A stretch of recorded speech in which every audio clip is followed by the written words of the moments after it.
Stop bottling up your feelings and just record it. Say it out loud. Writing take too long. Yeah, when I first started journaling when I was 17, yes, I would write my journal entries in books. I have plenty of journals. And yes, that is still a method that anybody can use. But in my opinion, I would prefer to say it. My main reason for recording an audio journal versus writing one on paper is that I can just say what I need to say. When you're writing, you have to stop and think about what you want to say. And by that time, that thought can go clear out your mind. Just say it. There's no fear, there's no shame, there's no guilt attached to what you're going to say. Y'all, I did a journal entry the other day. Me and God was having a conversation, and I was telling him how I felt. And in the midst of that journal entry that I was recording, I told him, I said, I do not want to have this conversation again. And the conversation is basically about me. I felt like I was complaining, but more like venting. I was venting. And even in the midst of that journal entry, that raw, recorded journal entry, I was raw. And once I recorded it, I listened to what I said, because it's like when I'm recording a journal entry, and you'll find this out too if you just give it a try and stop being so scared. Stop worrying about how you're going to say this and how you're going to say that or sounding proper. Just say it. But in the midst of me recording my journal entry, I had a thought that crossed my mind. I said, I don't think I ever talked to God like this before. Like, really talk to him. And I felt a little bit of anger towards him when I was recording this journal entry. I'm going to let you hear some of it. Just give me a moment. I feel like I'm jumping through hoops. I really do. I feel like that. I feel like I'm jumping through hoops. So I need you to tell me, what does this dream mean? What does it mean? Why the steps wasn't connected? I don't like jumping through hoops. Can you just tell me plainly?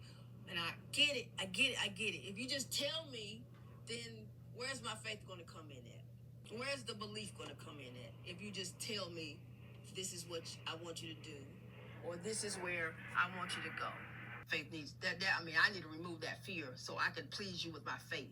You gave me this gift of transparency and vulnerability. Now help me how to use it as a superpower. I don't want to have this conversation again with you. I really don't. I don't want to have another journal entry like this. I do not.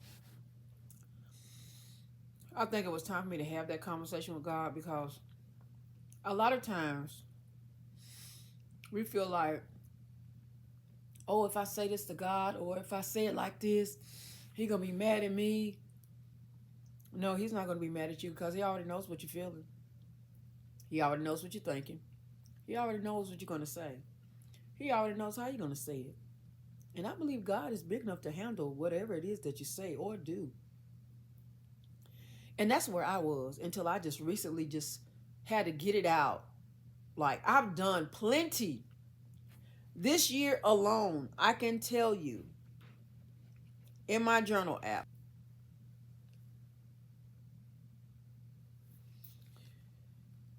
I have journaled 208 days. That's a lot.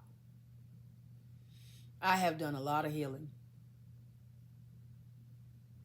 And if you are still sitting on the fence about journaling, because maybe you've journaled before when you were younger, or as a young girl, or a teenager, or a young adult, or even an adult, a full-grown adult, and you still like, oh, I don't want to write. I'm not a writer. You don't have to be no writer. That's why I'm telling you, and I'm recommending that you record it.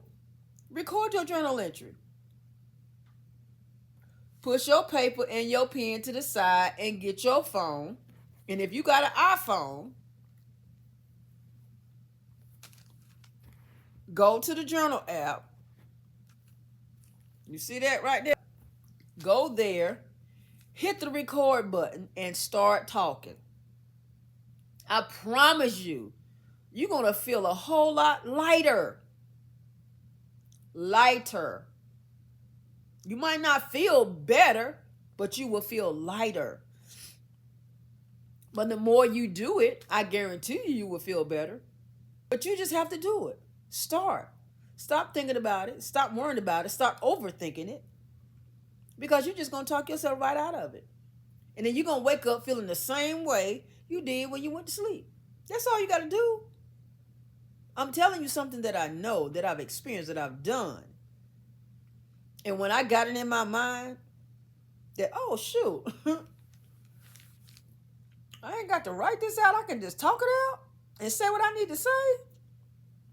And then once you record your journal entry, listen to it. Listen to it. Just hear yourself with no judgment, no shame, no guilt, no embarrassment attached to it. You're going to be like, wow. Whoa. You're going to surprise your own self. And then after that, then get some paper and draw. Draw. You don't have to be no artist. And this is definitely not going to be perfect because healing is not perfect at all. It's actually easy. Some of you might disagree with me on that, but that's okay. But when you draw what your words were not able to convey, then you'll see what you were feeling. And then that will be your reveal. I am Tasha T, Reveal Coach, and I can help you to heal yourself. If you're ready to go deeper, you want to just have a conversation, DM me ready. You want to know what my community is about on the school platform? It's called The Onion, where I have women in that community who are 40 and up. They are resilient. I'm helping them to gain clarity and to transform their life by turning their pain into purpose. And we do that simply by recording it versus writing it, drawing what you feel, looking at your drawing, and there's your clarity. Just that simple. I'll see you there later.